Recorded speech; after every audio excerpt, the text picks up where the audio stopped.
Hey everyone, so I'm filming on a different camera today just because I was taking photos of my hair and it's just, I can't be bothered charging out my other camera quickly. So this is like my big flash Canon camera, but I won't be filming on this all the time because, well, I've had this for ages and I don't film on it because it doesn't have autofocus and I don't want to have all my videos out of focus, and this video is probably going to be out of focus half the time. Plus when I look at myself on the little screen you can see I'm like looking way to the side, so it's just not suitable. This is my photography camera, not my filming camera. Anyway, I ombreed my hair. It's not dramatically ombreed. I only wanted it quite subtle because I didn't know if I would like it, and I'm thinking that, you know, in a few days if I want it to be more dramatic I will just bleach the bottoms. My mum's like, well, she used to be a hairdresser, so she's got like bleach and everything in her kit still. She still does hairdressing, like on the side. Anyway, so I filmed footage from when I was doing my hair, so I will put that in soon. First of all, I'll just show you what I used. I used the Shaaanxo Nordic Blonde Lightening stuff. I got this from Countdown. I'm just going to look at myself in this thing for a second because I can't see if it's focused. And if you want to do this yourself, you need to use a lightener or a bleach because it's basically the same thing. If you just get a blonde hair dye, your hair, especially if it's dark like mine, it isn't just gonna go blonde. You have to actually remove the colour out of your hair, which is damaging. You pretty much can't do this without damaging your hair, unfortunately, but whatever. I was pretty much like, if I don't like it and if it damages my hair too much, I'll just chop it off because I need to cut my hair anyway because it's like down to my belly button pretty much. My throat really hurts. Ugh. Okay, so the one I got is L1++, which is the strongest one. On the back, I don't know if this is going to be in focus again because I can't really tell. Let's zoom in. Yeah, so it's the strongest one, which I thought I would need since, you know, my hair is very, very dark. I've done my roots, touched up them. So yeah, I'll put in the footage now. So here is the before shot. I'm just going to voice over in case you guys like can't really tell what I'm doing. That's the dye that I just talked about. Countdown, 13 bucks. There's all the stuff. Just make sure you read the instructions on how to mix it all together so you don't kind of make it explode or anything. Shake it up.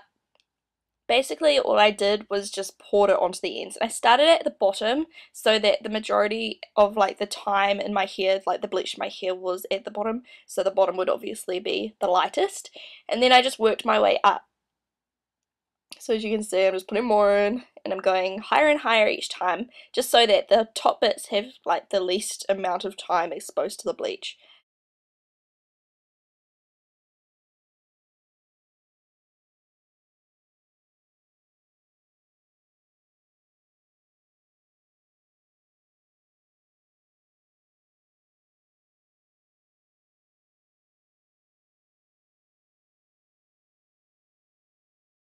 And then I just did it on the other side as well, and I did do this again the next morning with it, which I think I'll talk about soon, but yeah, because this side was exposed to the bleach for like a less amount of time, so it was a bit lighter than the other side, so you've just kind of got to work really quickly so that you can get it as even as possible.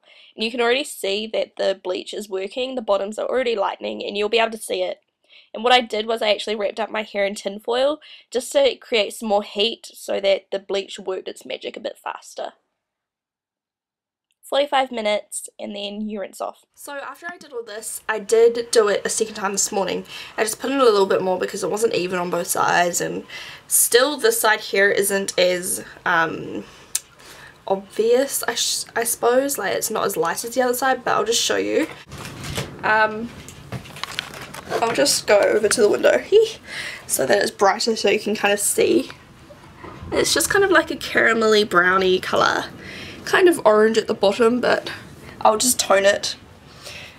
Yeah.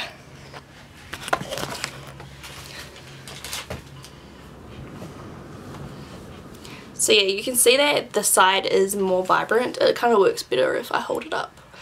You can see that that's like the real colour of it. There's tons of how to do ombre hair tutorials on YouTube, so there's lots of different ways, I suppose you could say. Go check out them if you don't like the way I did it. I'm not a hairdresser obviously, and to be honest, if anyone comments below saying, "Ooh, you did it so wrong," or "That's so bad for your hair," like, duh, I know. But it worked and it got the results that I wanted, so if you would were looking for similar results, then there's nothing wrong with trying this. This only cost 13 bucks from Countdown, so it's, you know, affordable as hell. So yeah, I think I might, in a few days, if I want to go more dramatic, I might bleach the very ends a more blonde colour. Not blonde, but just like lighter again. It is lighter, but it's hard to tell. And I started my ombre from about here because I didn't want it real high, because just in case I didn't like the colour, I didn't want to have it right next to my face, if you know what I mean. So yeah, just an update on my new hair. This is the update, and because look how ugly this hair colour looks actually on me.